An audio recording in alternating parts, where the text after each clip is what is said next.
Eu te convido a abrir a palavra do Senhor nessa noite no Evangelho de João, capítulo 6, no verso 25. Deus, Ele ministrou uma palavra ao meu coração. É uma mensagem que nós já carregamos, é uma mensagem que nós já ministramos, mas eu creio que nesse tempo, nesses dias, é algo que o céu deseja revelar em nós e através de nós. Deus, Ele quer fazer, Ele anseia realizar através das nossas vidas. E eu quero falar nessa noite sobre movidos pela vida eterna. João 6, verso 25, a palavra do Senhor diz assim: E tendo encontrado no outro lado do mar, lhe perguntaram: Mestre, quando o Senhor chegou aqui? Jesus respondeu: em verdade lhes digo, que vocês estão me procurando, não porque viram sinais, mas porque comeram os pães e ficaram satisfeitos. Trabalhem, não pela comida que se estraga, mas pela que permanece para a vida eterna, a qual o Filho do Homem dará a vocês, porque Deus o Pai o confirmou com o seu selo. Pai, essa é a tua palavra, Senhor, e nós queremos nos render completamente ao Espírito da revelação do Senhor nessa noite. Queremos, ó Deus, ser alimentados por Ti, alimentados por esse pão vivo que desceu do céu, e que em nome de Jesus o nosso coração seja como uma terra fértil, onde a semente da palavra é lançada, mas ela não se perde, mas ela morre, brota e no devido tempo dá o fruto necessário. Nós declaramos, Senhor, sobre nós que estamos aqui e sobre aqueles que nos ouvem de suas casas, que a revelação do Senhor seja uma realidade através de nós, em nome de Jesus. Quantos que estão aqui nessa noite e se lembram daquela passagem onde Jesus multiplicou pães e peixes para o povo no deserto? Todos nós conhecemos essa palavra. E esse texto que nós acabamos de ler é uma palavra muito poderosa que foi revelada através de um diálogo entre Jesus e a multidão que estava presente nessa grande multiplicação. Jesus liberou essa palavra que nós acabamos de ler para a multidão presente na multiplicação de 5 pães e 2 peixes para alimentar uma multidão de cerca de 5.000 homens e ainda sobrarem 12 cestos cheios de pão. Foi para esses que Jesus disse isso. Depois dessa multiplicação extraordinária, o Senhor, a Bíblia diz, João diz que ele fica sabendo que o povo estava vindo com a intenção de fazê-lo rei à força. Não, olha, ele multiplicou, gente, 5 pães e 2 peixes para alimentar uma multidão de 5.000 homens. Vamos fazê-lo rei. E Jesus, sabendo que não era aquela hora, a hora chegada do Pai na vida dele, ele se retira. A Bíblia diz, quando você percorre os 4 evangelhos falando da mesma passagem, você vai ver que Jesus, ele faz com que os seus discípulos entrassem num barco para que passassem para o outro lado, para outra margem, enquanto Jesus se despedia da multidão e subia para orar ao Pai sozinho. Esse era o contexto. E aí, os discípulos, eles entram no barco rumo a Cafarnaum, e a Bíblia diz que ao longo da viagem, o barco em que eles estavam começou a ser fortemente açoitado por um vento contrário que vinha contra eles no meio do mar que eles atravessavam. E eles começam a ficar apavorados porque o vento era forte, já era noite, madrugada dentro. E de repente eles começam a avistar alguém que vinha andando sobre as águas. E aí o medo vai tomando conta e apavorados eles pensam o quê? É um fantasma. Está vindo um fantasma. Como se não bastasse esse vento contrário, ainda tem um fantasma vindo contra nós. E a Bíblia diz que quando eles já tinham navegado uns 5 a 6 quilômetros mar adentro, Jesus então vem ao encontro deles andando sobre as águas. Quando Jesus percebe o pavor daqueles homens, dos 12 discípulos, ele vira para eles e diz: calmem, coragem, sou eu o Cristo que estou indo ao encontro de vocês. E Pedro, ousado, olha para o suposto fantasma e diz assim: se é o Senhor mesmo, então me manda ir até o Senhor. E Jesus então responde: venha. Pedro sai do barco e começa a andar sobre as águas, de maneira sobrenatural. Só que quando Pedro começa a olhar o vento, começa a colocar o foco dele nas circunstâncias adversas, a Bíblia diz que Pedro começa a afundar. Só que enquanto Pedro afundava, ele disse a Jesus: salva-me, Senhor. E imediatamente Jesus estende a sua mão para Pedro e, segurando, começa a levantá-lo, dizendo: homem de pequena fé, por que você duvidou? E então Pedro e Jesus vão andando sobre as águas, sobem no barco e o vento cessa. Quando o vento cessa, os 12 dizem, maravilhados, eles começam a adorar a Jesus, dizendo: verdadeiramente o Senhor é o Filho de Deus. Verdadeiramente o Senhor é o Filho de Deus.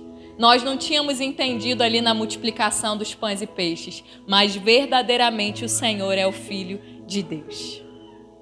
E aí, então, essa descrição que eu acabei de relatar nos mostra o que aconteceu com os 12 após o milagre da multiplicação de pães e peixes. E dentro desse contexto a gente aprende muitas coisas. Não acaba não, Luz. Uma das coisas que a gente aprende é que mesmo nós sendo seguidores de Cristo, mesmo nós caminhando com o Senhor, nós vivemos grandes experiências como esses homens viveram, mas isso não nos impede de também passar por dificuldades.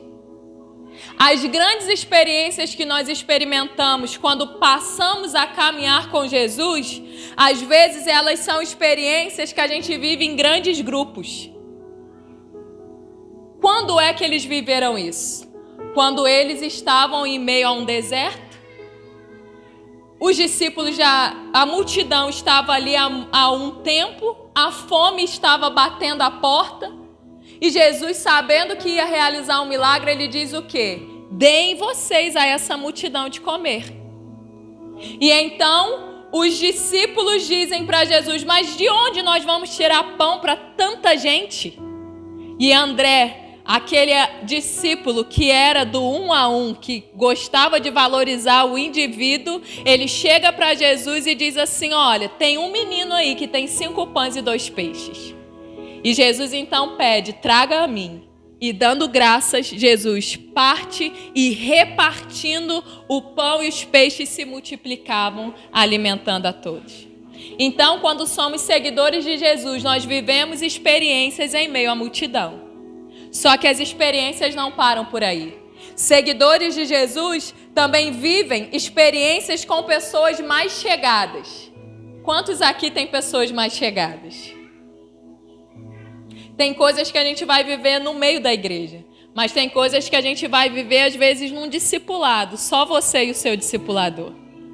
Tem experiências com Deus que você vai viver só naquela visita que chegou 3, 4 ou 5, mas Deus moveu de maneira sobrenatural. Tem experiências que serão como as experiências vividas por aqueles 12 homens, quando Jesus vem ao encontro deles sobre as águas.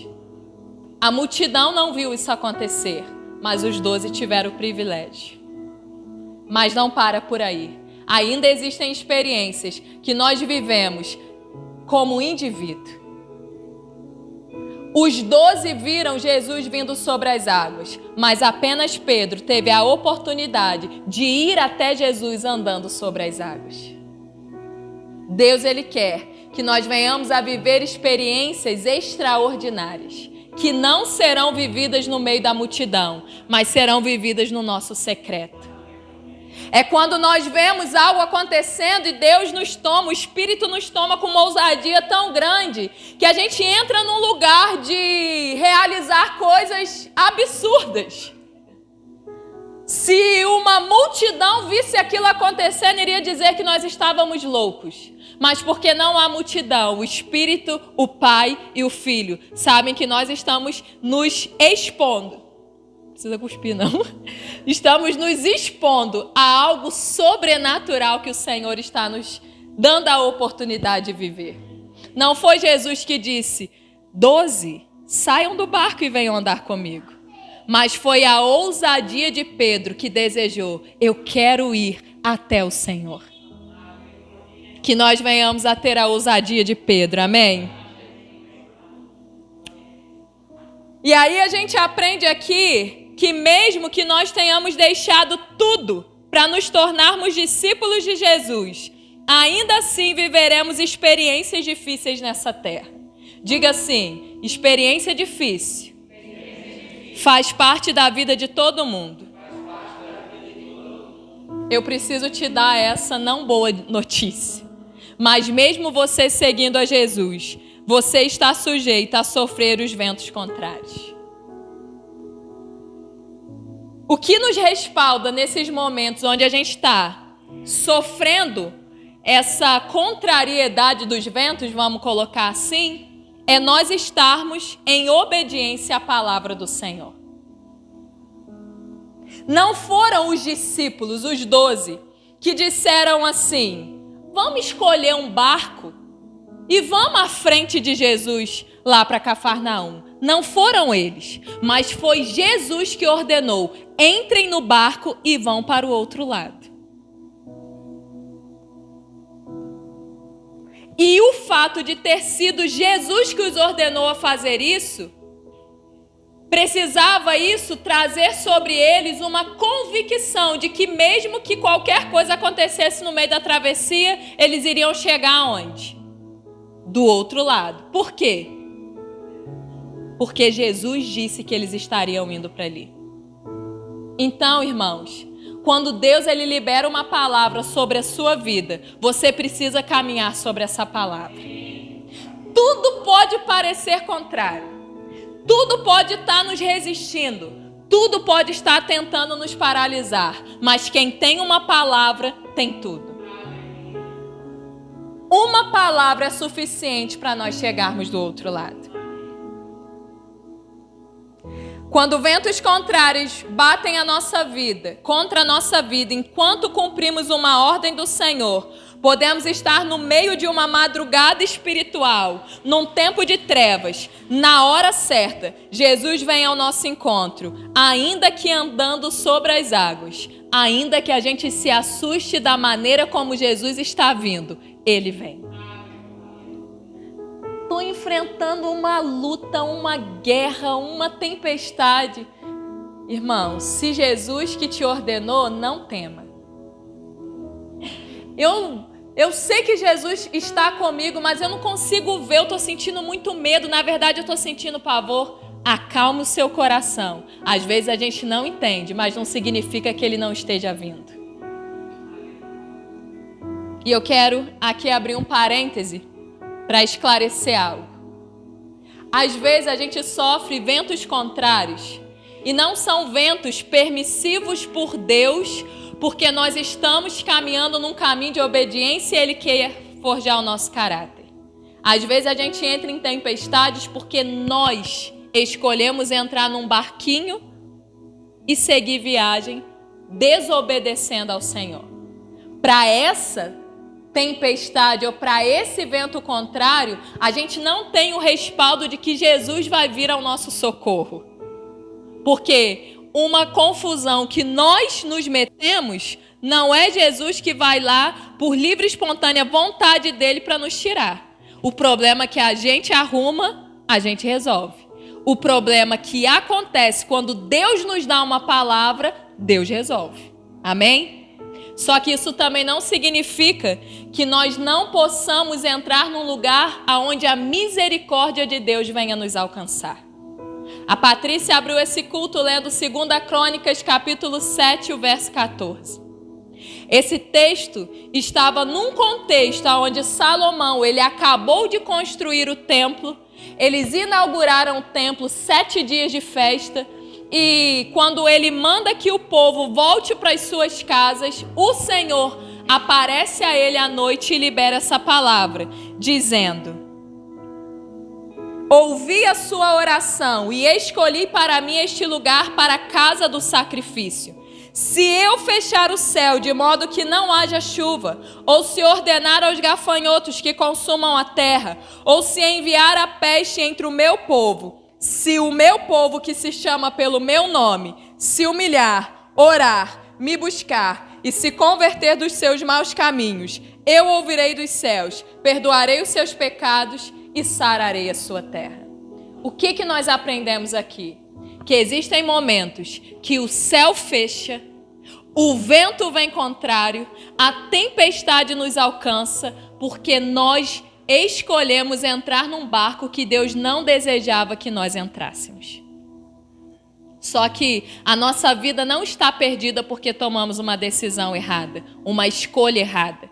Desde que nós venhamos para um lugar de arrependimento. E quando a gente se arrepende, quando a gente se humilha, quando a gente ora, busca a Deus e se converte dos maus caminhos, o Senhor nos ouve, perdoa os nossos pecados e sara a nossa terra. Então, se a sua tempestade, se o vento contrário hoje é você estando num caminho de obediência, acalma-te, porque Jesus virá andando sobre as águas. Agora, se a tempestade tem a ver com atitudes de desobediência, entremos num lugar de arrependimento, clamando pela misericórdia de Deus. Qual é a diferença entre a graça e a misericórdia? A graça fala de um favor que nós não merecemos receber, mas o amor nos alcançou. Estamos salvos pela graça, amém? E misericórdia vai falar de uma punição que nós merecíamos receber, mas por bondade, Deus nos livra dela. Então a gente precisa da graça e da misericórdia. É como aquela plantinha que a gente semeia, uma semente ruim. Tudo que eu semeio, eu colho. A semente não era boa e eu semeei. A semente brotou, cresceu. Cara, às vezes eu tô há anos comendo o fruto ruim daquela semente que eu semeei há anos atrás. Eu tô fadada a morrer comendo essa semente? Não. Desde que Jesus se manifeste na nossa vida, nos constrangendo a um arrependimento que atrai a misericórdia de Deus sobre nós. Aí a gente tem que entrar com tudo. Senhor, me perdoa. Senhor, tem misericórdia de mim. Senhor, eu sei que eu semeei errado. Senhor, eu sei que eu fiz o que eu não devia, mas tenha misericórdia de mim. Faça secar essa semente. Eu me arrependo. Eu confesso diante de ti. Fui eu que não fui sábio. Fui eu que tomei decisão errada. Fui eu que me precipitei. Fui eu que escolhi pela minha carne. Fui eu que decidi pela minha vontade. Tem misericórdia, Senhor. Tenha misericórdia. Venha com o teu sangue sobre a minha vida. Aí o sol da justiça brilha. Cristo. Seca aquela semente semeada, até que aquela planta morra e deixe de dar aquele fruto ruim. Isso é ser alvo da misericórdia de Deus. Eu merecia amargar o resto da vida, mas a misericórdia se manifestou. Fechando parênteses, voltando aqui para o caso dos discípulos, nós vemos que havia uma direção do Senhor para que eles chegassem do outro lado. E mesmo que ocorressem adversidades na travessia, eles podiam ter convicção de que no final daria tudo certo. Por isso, a nossa fé, ela precisa estar firmada na palavra de Deus para nós. Se a direção vem de Deus, podemos nos tranquilizar, porque tudo o que Deus disse se cumprirá. Amém? Ele é fiel. Ele não é como nós. Tudo o que Deus diz, Ele cumpre. Agora que nós falamos um pouquinho sobre os 12 que entraram no barco para ir para o outro lado, eu quero falar um pouco sobre a multidão que não atravessou para o outro lado, mas essa multidão permaneceu ali naquele deserto. A Bíblia diz que a multidão não viu Jesus entrando no barco para passar para o outro lado com os discípulos. Então, no dia seguinte, eles vieram secos atrás de Jesus.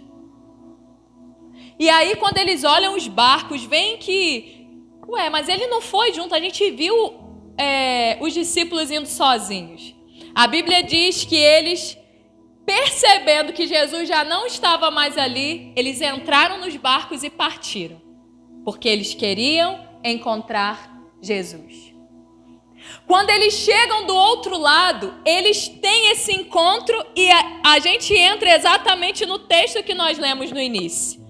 Quando eles chegam ali e encontram a Jesus, eles perguntam assim: Mestre, quando o Senhor chegou aqui? É a mesma coisa de repente alguém está me vendo ali pela internet, eu ministrando, e daqui a 1 hora a pessoa me encontra lá no Rio de Janeiro, em Belo Horizonte. Como que você chegou aqui? Estava gravado aquilo lá? Não era ao vivo, não? Os discípulos, eles ficaram, a multidão ficou nesse espanto. E é muito interessante, irmãos, porque foi algo extraordinário, humanamente falando, Jesus andar sobre as águas. O que a gente espera como resposta dessa pergunta? Mestre, quando o Senhor chegou aqui? A gente espera que Jesus diga assim: nem conto para vocês. Eu estava orando no monte. Quando era pela madrugada, decidi descer, vim andando sobre as águas ao encontro dos discípulos. Vocês acreditam que eles me confundiram com fantasma? Mas Pedrão não, Pedrão creu. E ele disse: se é o Senhor, me faz sair do barco.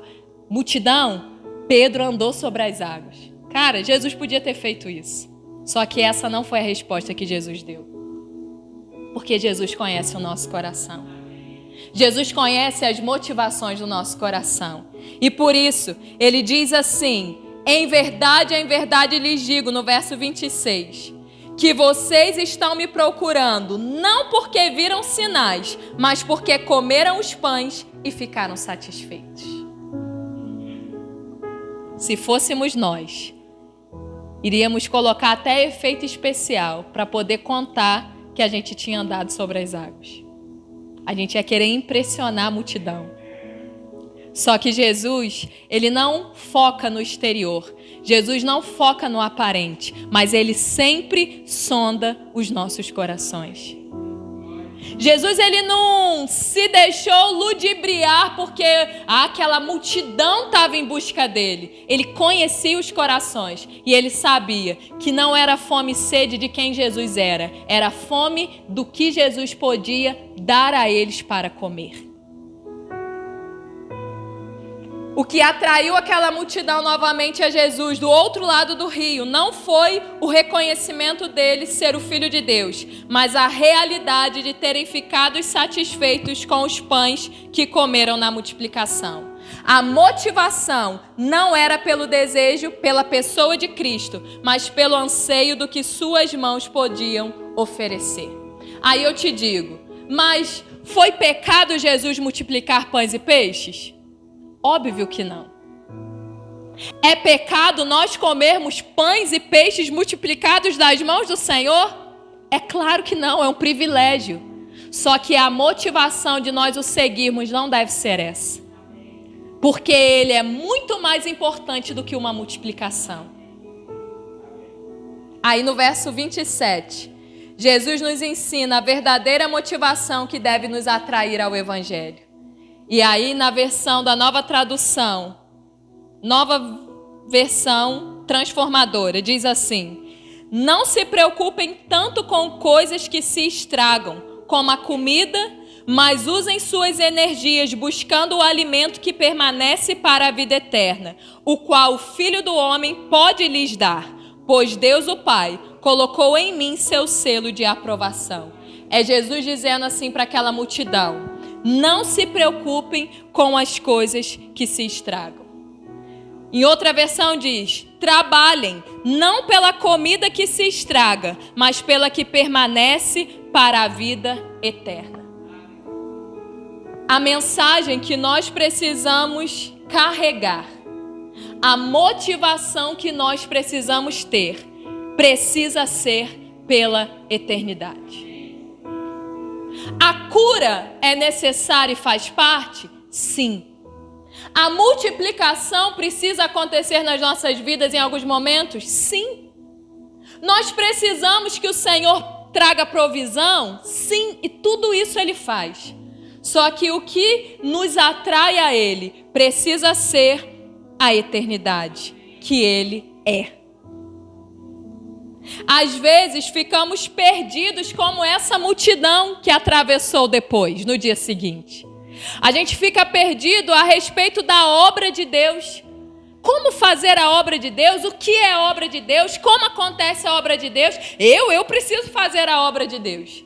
E aí essa multidão pergunta a Jesus sobre isso. E a resposta no verso 29 que Jesus dá é: esta é a única obra que Deus quer de vocês. Creiam naquele que Ele enviou. Eu tenho que pregar. Ah, não, eu tenho que dançar. Ah, não, eu tenho que trabalhar na mídia. Ah, não, eu tenho que lavar a igreja, varrer a igreja. Ah, não, eu tenho que visitar as pessoas. Não, eu tenho que cantar, tocar, aprender. Não, tem que ministrar. Não, meu ministério eu preciso interceder. Irmãos, a obra de Deus é crer naquele que Ele enviou. Se você crer em Cristo, você já está realizando a obra de Deus. Será que é só isso? É porque uma coisa atrai outra. Quem crer não fica satisfeito em apenas saber, mas ele quer se alimentar de maneira a poder compartilhar daquilo que ele se alimentou. O Pai, querido, Ele não enviou Jesus para morrer a nossa morte na cruz para nos trazer bem-estar aqui nessa terra. Seria fácil demais, né não? Um pai aí sai para trabalhar, não é fácil, rala, sol quente, horas ali, produzindo, correndo atrás, vendendo, construindo, seja lá o que for. Um pai, ele rala para poder trazer provisão para a vida de um filho, para trazer um bem-estar para o filho, uma roupa necessária, um calçado, um estudo. Um pai natural faz isso. Você acha que o Pai Celestial ia entregar Jesus para morrer numa cruz só para te dar bem-estar? Não ia. O preço foi alto demais para a gente simplesmente dizer assim: agora a minha vida virou um grande mar de rosas, porque eu recebi Jesus. O que Jesus quer, o que o Pai quer, é que a gente creia tanto, que a gente se alimente do pão vivo que desceu do céu. Esse é Jesus. E uma vez que a gente se alimenta do pão vivo que desceu do céu para dar a vida ao mundo, a gente deixa de ser pessoas vazias, mesmo estando dentro da igreja. Tem um monte de gente, tem uma multidão que frequenta igreja ou não frequenta igreja, não importa. Mas tem uma multidão vazia. Uma multidão que ainda não teve a sua fome saciada, ainda não teve a sua sede saciada. Porque o que nos sacia não é o conhecimento do pão da vida. O que nos sacia não é dizer que Jesus é o pão da vida. O que sacia alguém é se alimentar do pão vivo que desceu do céu. Eu não sou saciada quando eu prego, eu sou saciada quando eu como.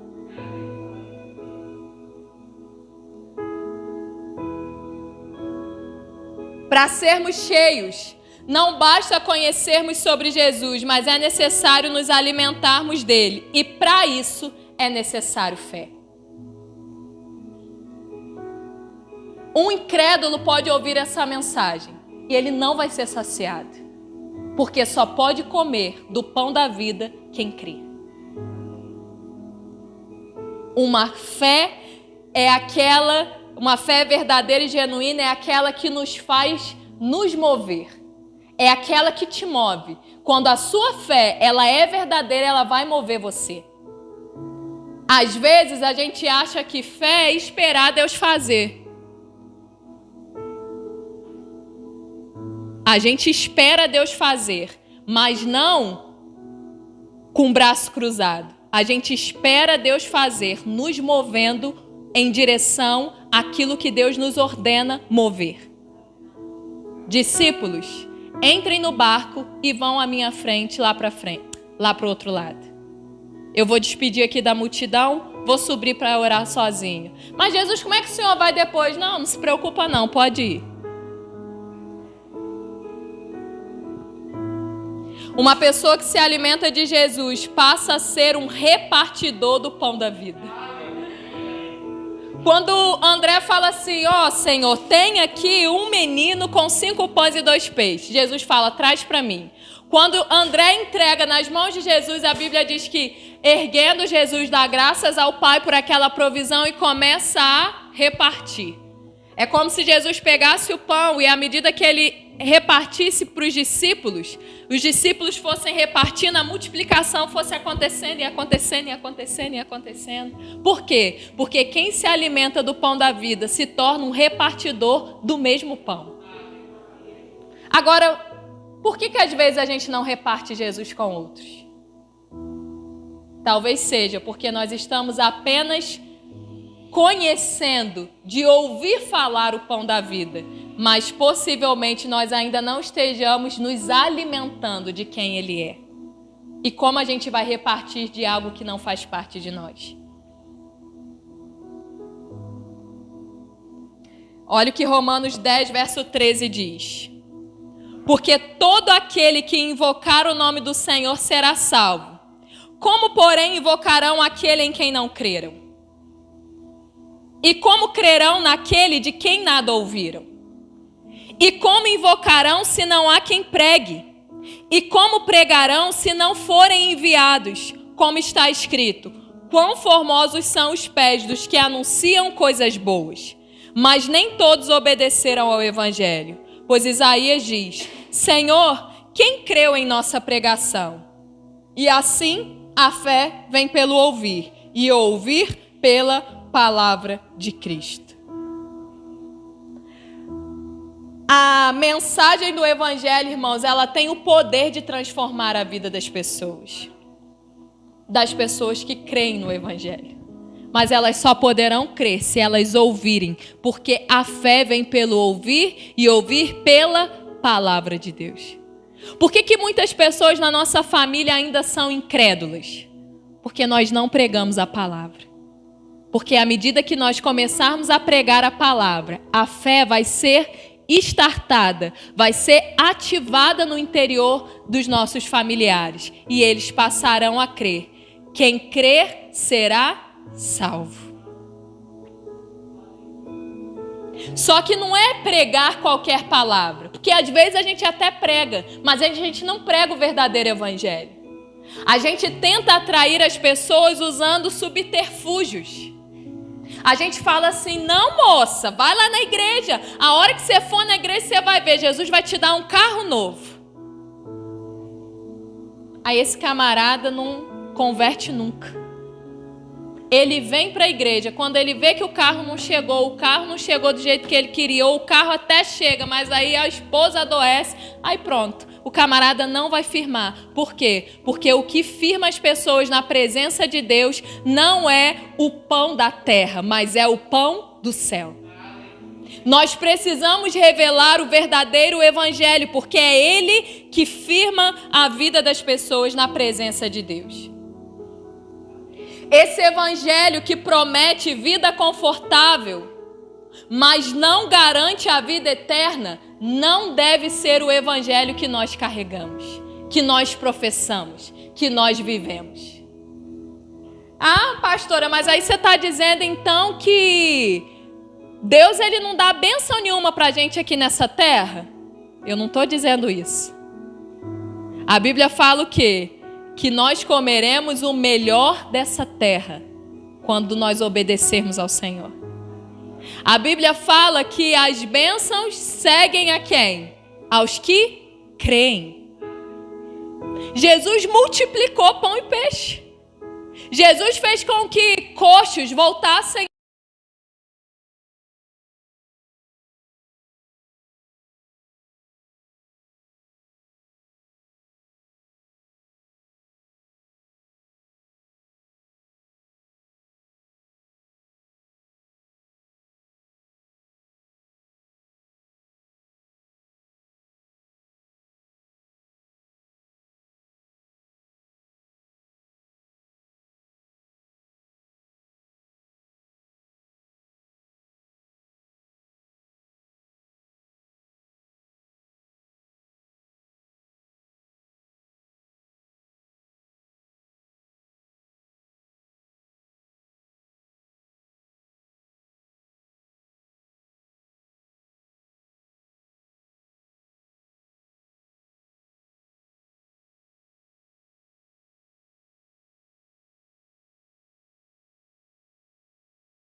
Já estou crucificado com Cristo, agora vivo não mais eu, mas Cristo vive em mim. Como se não bastasse isso, nós vivermos a vontade do Pai para nós, no verso 39 e 40, a gente também ouve Jesus dizer que quando nos alimentamos dele, que é o pão vivo do céu, nós desfrutaremos da ressurreição do último dia. Não se engane, não são todas as pessoas que frequentam a igreja que ressuscitarão no último dia. Não serão. Haverá uma igreja sendo arrebatada de dentro da igreja. Existe uma igreja de letra minúscula. A igreja Amor e Fé, a igreja Assembleia de Deus, a igreja presbiteriana, a igreja metodista. Mas existe uma igreja com letra maiúscula, que é a igreja de Cristo. É a igreja de Cristo que está na Amor e Fé, na Assembleia, na metodista wesleyana e por aí vai. É essa igreja de Cristo que será ressuscitada no dia. Quem quer fazer parte dessa igreja de Cristo? Eu preciso, eu não sei se você precisa, mas eu preciso. Deus nos livre de nos perdermos por toda a eternidade, irmãos. Se na terra não está fácil, você imagina no inferno. Se não é fácil na terra, que é curta a nossa vida, é passageiro, você imagina na eternidade, algo que não tem fim, sem Deus. Impossível. Que Deus nos livre de um mal desse e nos tenha como instrumento para livrar a outros. No verso 44, 45, a gente vê Jesus dizendo que somente o Pai pode nos ensinar sobre Jesus. Portanto, somente aqueles que ouvem e aprendem do Pai podem vir a Cristo. A gente sabe que é o Espírito Santo quem convence o homem do pecado, da justiça e do juízo. Só que lá naquele episódio onde Jesus diz assim para os discípulos: quem os homens dizem que eu sou? Eles disseram: uns dizem que o Senhor é João Batista, outros Elias ou um profeta que haveria de vir. Aí Jesus pergunta: mas quem vocês dizem que eu sou? Pedro responde: tu és o Cristo, o Filho do Deus vivo. Jesus diz para Pedro: Pedro, não foi carne ou sangue que te revelou isso, porque somente o meu Pai, que está nos céus, poderia trazer essa revelação ao seu coração. Aí esse Jesus vira aqui e diz assim: somente uma pessoa que o Pai ensina a respeito do Filho pode vir a mim. Somente alguém que ouve o Pai dizer e aprende do Pai quem eu sou o Cristo, o Filho do Deus vivo, pode ser meu. E quem o Pai dar para que seja meu, não vai se perder. Que nós venhamos a dar ouvidos ao que o Pai está nos ministrando nesse tempo. O Pai está nos revelando que Jesus é Deus. Que Jesus é o caminho, a verdade e a vida. Que Jesus é a solução para as nações. Que Jesus é a esperança para essa terra perdida. Que Jesus, ele não é apenas alguém que tem poder para nos dar o que precisamos, mas ele é o necessário para a nossa eternidade. Ele multiplica o gás, ele multiplica o azeite na botija, ele multiplica a farinha. Ele faz coisas extraordinárias, mas buscar a presença dele somente por isso é muito pouco. É porque ainda não foi o Pai que nos revelou. Talvez seja apenas uma religião ecoando nos nossos ouvidos.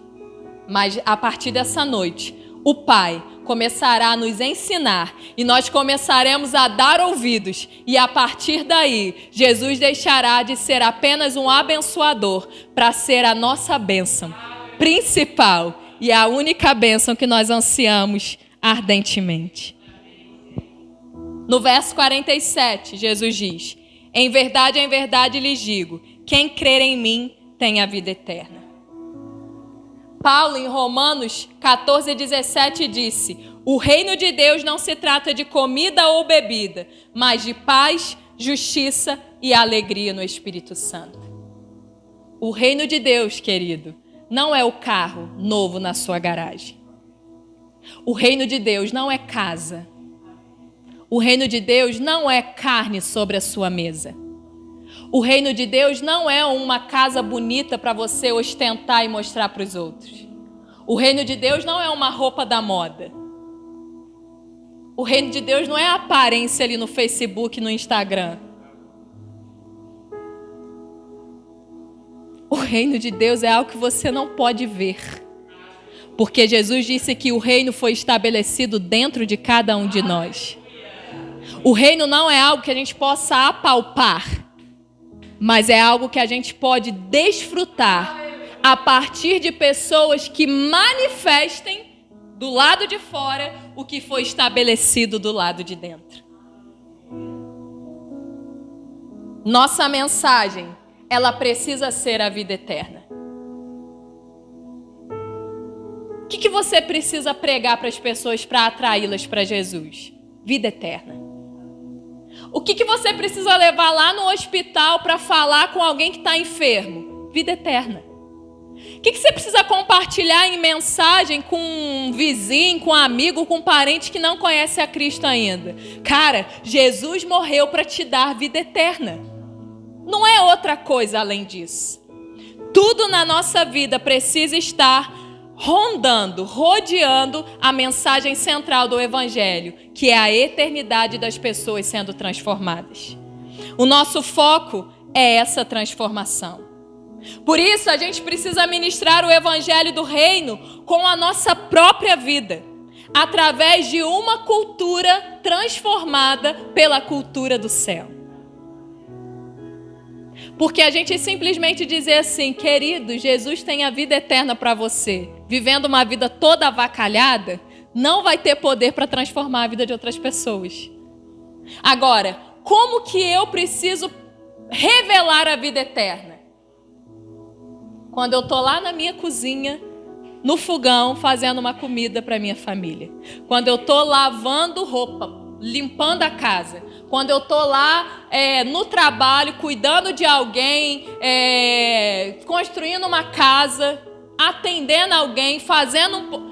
Cara, é no nosso dia a dia que a gente prega a vida eterna. Ah, mas lá no meu trabalho eu não tenho abertura para pregar. Você não tem abertura talvez para pregar com palavras, mas você tem autoridade para pregar com a sua vida. O seu patrão precisa ter um encontro com a vida eterna, não pelo que você diz, mas por quem você é. O seu chefe lá no trabalho precisa encontrar Jesus através de você. Seus clientes precisam ver Jesus através do seu comportamento. Por quê? Porque uma pessoa que recebeu o estabelecimento do reino dentro de si carrega uma cultura de mansidão, uma cultura de humildade. Eu sou manso e humilde de coração. Uma pessoa que tenha o reino dentro de si, ele carrega uma cultura de renúncia. Ah, não acredito. Vai dizer que hoje você não vai lá na pelada? No baba, né, que fala aqui? Vai dizer que hoje você não vai no baba? Não, moço, hoje eu não vou não, porque hoje tem uma programação lá na minha igreja. Deus sabe o quanto eu gosto do baba, mas por amor a Ele eu vou renunciar hoje para poder adorá-lo. Ah, não acredito que hoje você vai na igreja, uma chuva dessa, um frio desse, um sol escaldante desse. Você limpou a casa toda, tá tudo limpinho, vai descansar, moça. Você vai, essa casa bagunçada desse jeito, você vai sair, desculpa, a gente vai arrumar de leste a oeste, norte e sul. Agora, uma pessoa que carrega a cultura de Deus, ela tem uma cultura de renúncia. Fica para trás, porque isso vai passar, mas a minha eternidade não tem fim. Nós precisamos ter uma cultura de perdão, de lealdade, fidelidade, de fé, de paz, de paciência, de bondade, de unidade. E a lista é infinita até que Jesus volte e nos encontre irrepreensível. Porque somos perfeitos? Não, porque vivemos segundo Crônicas 7:14. Falhamos, mas nos humilhamos. Erramos, mas nos arrependemos. Erramos o foco, mas voltamos lá atrás e dizemos: Senhor, tem misericórdia de mim, me ajuda de novo, Senhor. E aí no verso 51, Jesus diz: Eu sou o pão vivo que desceu do céu. Se alguém comer deste pão, viverá eternamente. E o pão que eu darei pela vida do mundo é a minha carne. Uma pessoa, ela pode ter sucesso aqui na terra, estando rumo ao inferno. É aquela pessoa que fala: fulano é bem sucedido, estudou, se formou, está trabalhando, ganhando dinheiro, João, igual ninguém. Abriu um negócio dela, aí os olhos da carne olham e falam assim: uau, essa pessoa, Deus está com ela. Só que às vezes a pessoa está toda fora do propósito de Deus. Ela tem um sucesso para a terra, mas está indo para o inferno. Só que tem gente que você olha e fala assim: tadinho de fulano, né? Menina, a vida dela não rompe. Você já viu? Que pecado, tem uma pena dela. Você já viu que ela não troca de sapato? Você já viu que aquela blusinha, aquele vestidinho dela, ela usa há 10 anos já? Você já viu aquele homem? Tadinho, cara, ele não rompe, tá sempre trabalhando para os outros, empregado. Nunca conseguiu abrir um negócio dele. Só que essa pessoa simples, ela pode estar indo para o céu e a gente desprezando a vida terrena dela, achando que a terra é o nosso lugar. E não é, irmãos. Deus pode te dar um closet só de roupa de marca. Você pode ter na sua casa todo dia um banquete com as melhores comidas da face da terra. Você pode ter não uma empresa, mas uma rede de empresas. A gente pode tudo que tiver dentro do propósito. Mas se não faz parte da nossa bagagem, do nosso propósito, trazer isso para nós pode ser a nossa ruína. Então não queira nada que não pertença ao livro escrito pelo Senhor para a sua vida. Se pertence, corra atrás. Mas se não pertence, não busque. Busque o que é eterno. Porque buscando o que é eterno, a gente não vai falhar. Porque não tem a ver com pessoas pensarem de nós qualquer coisa que seja, mas com o que nos alimentamos. Deixa pensar o que quiserem pensar. O que importa é o que eu estou me alimentando. E a pergunta é: do que você tem se alimentado nesse tempo? O que está alimentando você? Nós podemos nos alimentar ou da terra ou do céu. O que comemos vai definir a nossa eternidade. No verso 53, Jesus respondeu: em verdade lhes digo, que se vocês não comerem a carne do Filho do Homem e não beberem o seu sangue, não terão vida em vocês mesmos. Comer da carne e beber do sangue fala de uma aliança eterna. Uma pessoa que tem aliança com o Senhor come da verdadeira comida, que é a carne de Jesus, e bebe da verdadeira bebida, que é o sangue de Jesus. E Jesus diz: essa pessoa permanece nele e ele permanece nessa pessoa. É ter uma aliança. Não é tomar o cálice e comer o pão simplesmente. É se alimentar de Jesus de tal maneira que a vida de Cristo é transferida para nós e a gente passa a viver de acordo com a cultura do céu e não mais da terra. Também não é dizer assim, ceia, não, bobeira, isso é uma coisa aí dos homens. Não, não é. Ceiar é importante, ceiar é necessário. É por isso que Jesus quer que a gente creia e seja batizado. Para quê? Para que nós sejamos salvos. Nós teremos um batismo em breve, amém? Esteja preparado para esse batismo. Quando a gente anunciar o curso aí, dê seu nome e compareça. Por quê? Porque a nossa eternidade depende da reação que nós temos à mensagem que recebemos. Mas se eu não for batizado, eu vou para o inferno? Depende. Se você tivesse a oportunidade de converter ali no leito de morte, recebeu Jesus, morreu no dia seguinte, o batismo vai te impedir de entrar no céu?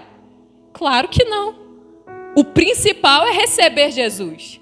Mas se eu recebo a Cristo, estou vivendo minha vida, ouço, leio como da palavra, quem crer e for batizado será salvo. E eu digo assim, eu até creio, batizar, não quero batizar não. Não vou batizar não. Você acha que eu vou ser salva? Não, por quê? Porque não é uma fé que me move para a obediência. É uma fé que fala assim, eu creio que Jesus é o Filho de Deus. Mas não diz assim, eu creio e eu quero Jesus, Filho de Deus, encarnado em mim.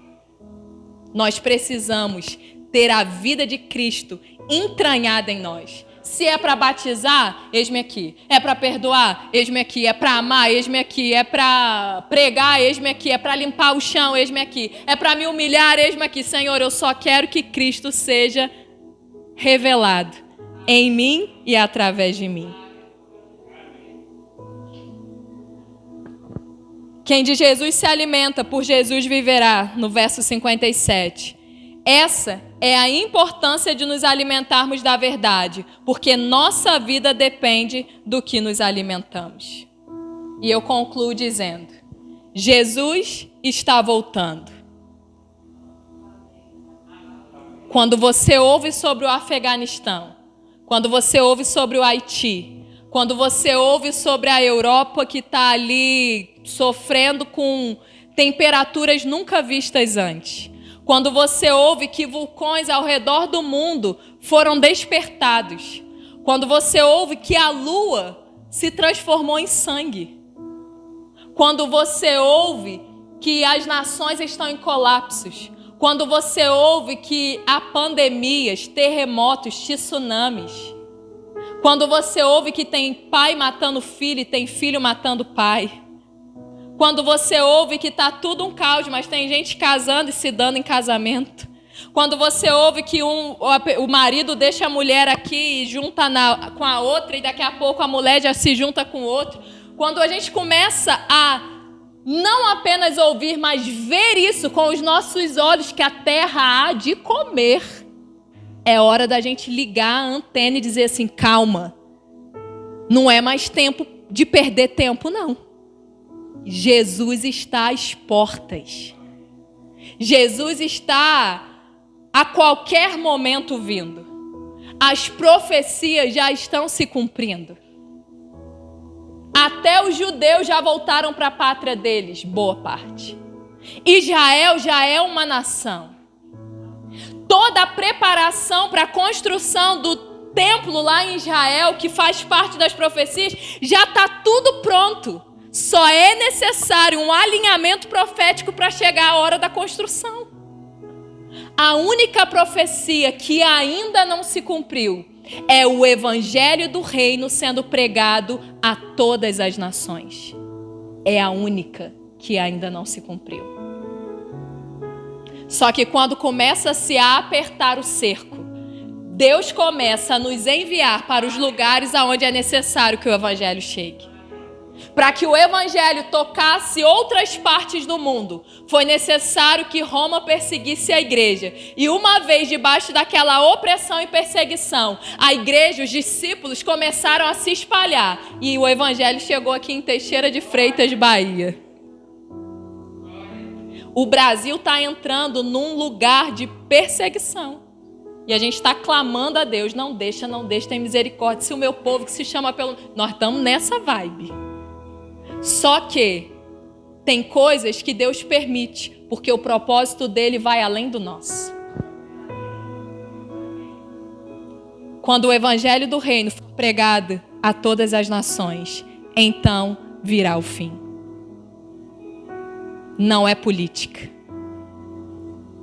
Não é bandeira religiosa.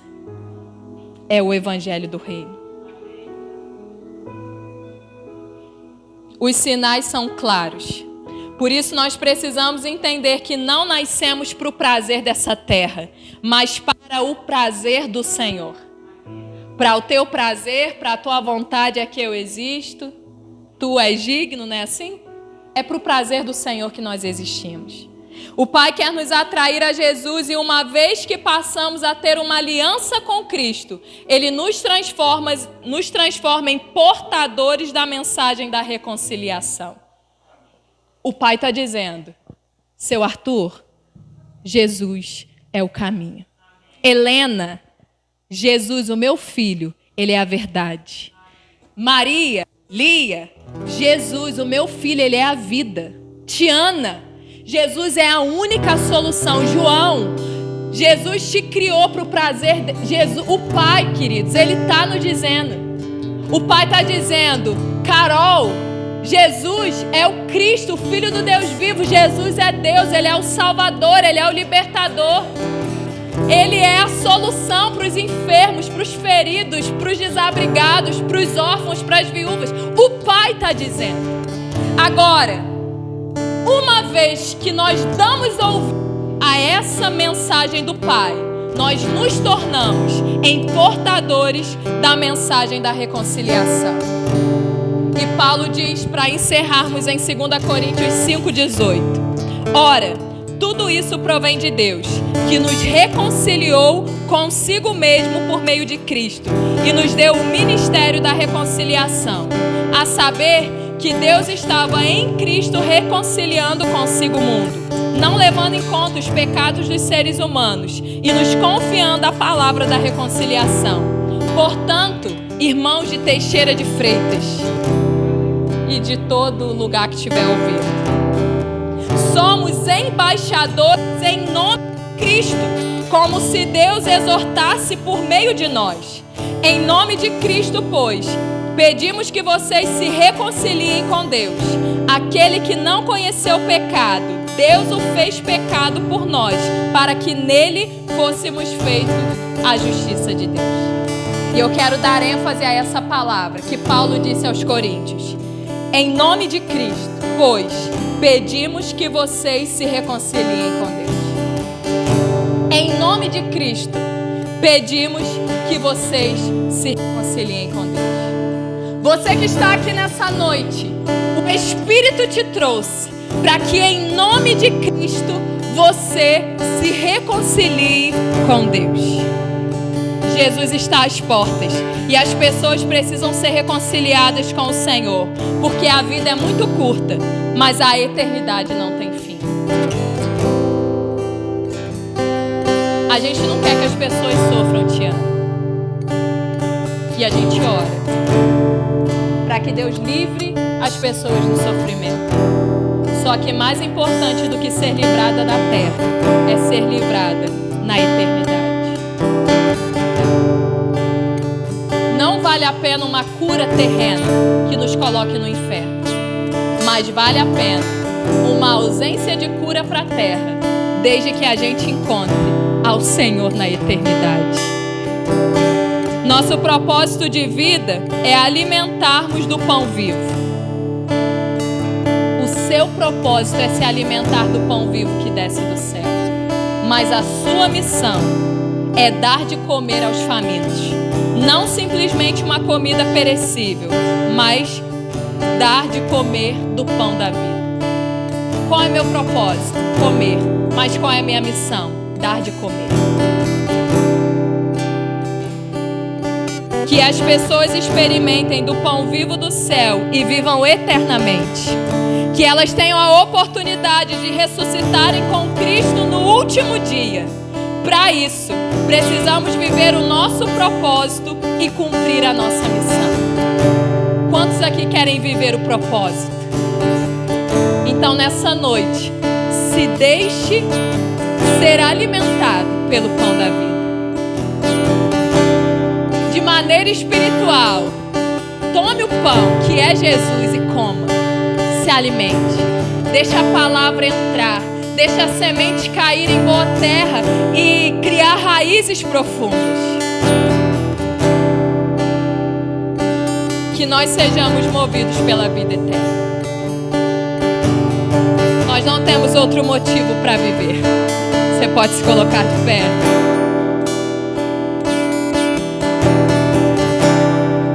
Se há algo que precisa nos mover nessa terra, é a vida eterna. A vida terrena é muito passageira, mas a vida eterna não tem fim. A gente pode desfrutar de muitas coisas aqui na terra. Só que isso não é suficiente para preencher o vazio do nosso coração. A gente pode conhecer a palavra de capa a capa. A gente pode não perder um culto sequer. Mas se a gente não comer do pão, a gente não tem poder para compartilhar do pão com a vida de outras pessoas. Você pode fechar os teus olhos?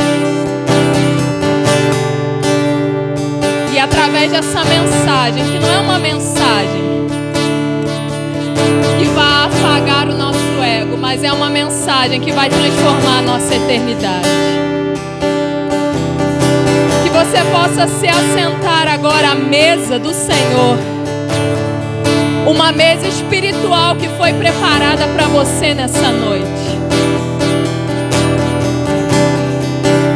E você possa começar a declarar: Jesus, eu reconheço que Tu és o pão vivo que desceu do céu. Jesus, eu estou ouvindo o Pai me dizer que Tu és o Cristo, o Filho do Deus vivo. Jesus, eu reconheço que eu nasci para Tua honra, para Tua glória e para o Teu louvor. Eu reconheço, Jesus, que quem crer e for batizado será salvo. Eu reconheço, Jesus, que eu não devo apenas saber que Tu és o pão da vida, mas eu preciso me alimentar. Eu preciso deixar o pão tomar forma em mim. E uma vez que eu estiver saciado pela presença do Senhor, eu serei um repartidor do pão da vida com outros famintos. Uma vez que eu for saciada, eu poderei carregar uma mensagem de reconciliação. E os perdidos serão encontrados pelo amor do Senhor. Aqueles que estão clamando por socorro receberão aquele que é não apenas alguém que libera a bênção do primeiro céu, mas é alguém que nos leva para a eternidade com Cristo. Comece a abrir o seu coração ao Senhor nessa noite.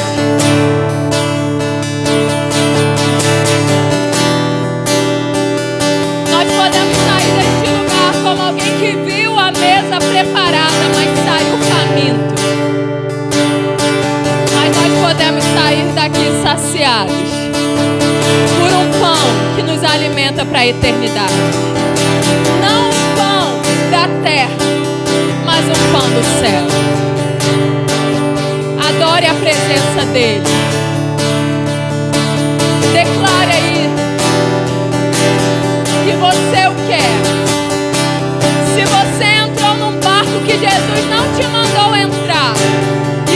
você está sofrendo as consequências dessa travessia em desobediência. Se o meu povo, que se chama pelo meu nome, se humilhar e orar e me buscar e desviar-se dos seus maus caminhos, então eu ouvirei dos céus, perdoarei os seus pecados e sararei a sua terra. Entre nesse lugar de arrependimento diante do Senhor. Clame pela misericórdia para que Ele te livre dessa punição.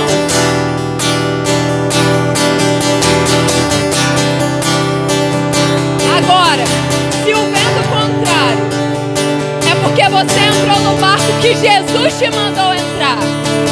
Se você está indo na direção que Jesus te mandou ir, e mesmo assim o vento está começando a fazer com que as ondas açoitem o barco em que você está, não tema, Jesus virá ao seu encontro. Não tema, Ele virá. Você pode até se assustar, você pode achar até que é um fantasma, mas seja ousado como Pedro, peça a Ele, e se Ele deixar, comece a andar sobre essas águas. Mesmo em meio à tempestade, comece a andar sobre as águas. Se você estava andando sobre as águas, mas começou a olhar para as circunstâncias e de repente você se viu afundando, clame a Ele nessa noite. Clame a Ele e Ele vai estender as mãos e vai te tirar dessas águas, te trazendo novamente para a superfície.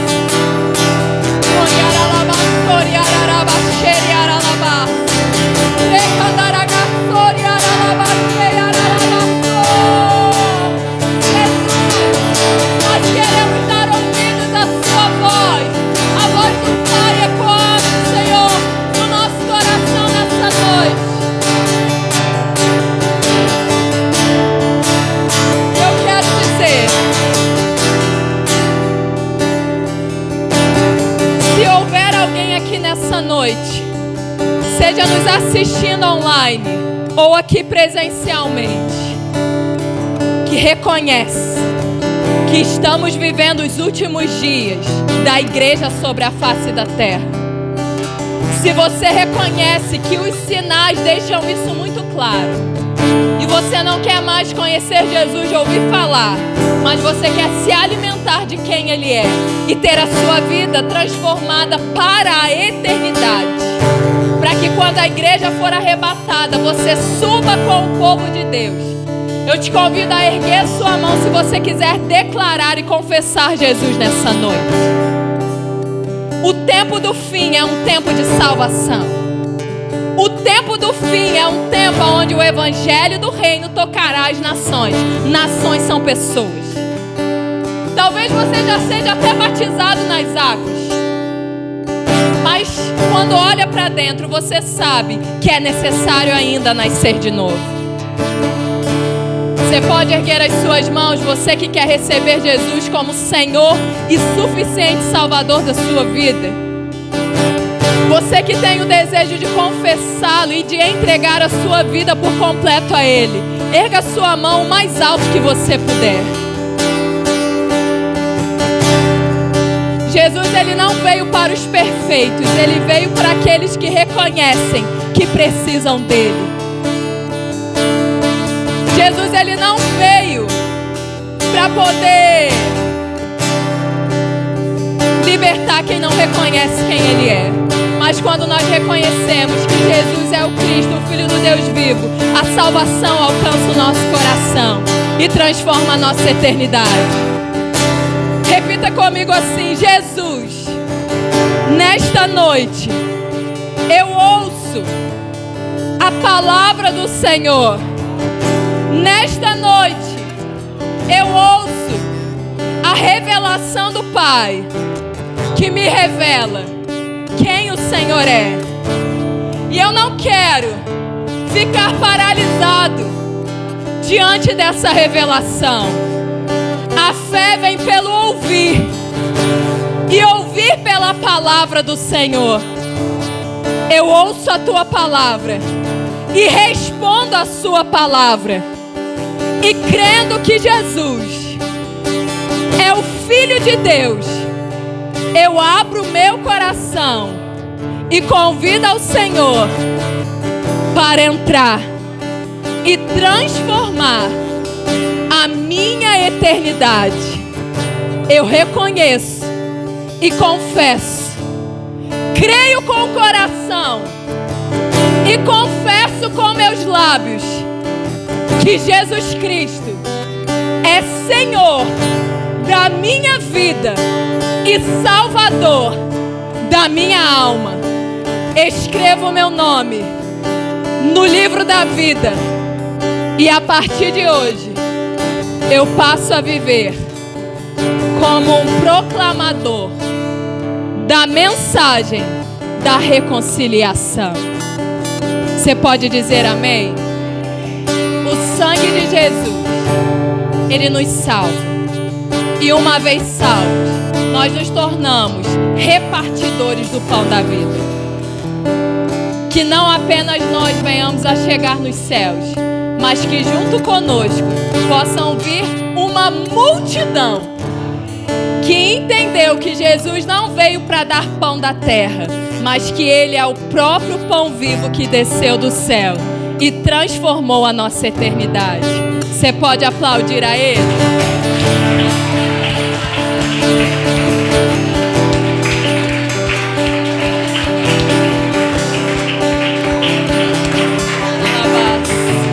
Obrigada, Jesus.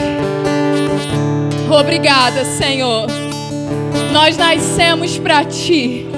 Nós nascemos, Senhor, com o propósito de nos alimentarmos do pão da vida e com a missão de repartir esse pão com os outros. Por isso, nessa noite, nós saímos daqui, Senhor, debaixo dessa revelação poderosa aos nossos corações. Saímos daqui carregando a mensagem da reconciliação e nunca mais seremos o mesmo. Diga assim: eu nunca mais serei o mesmo.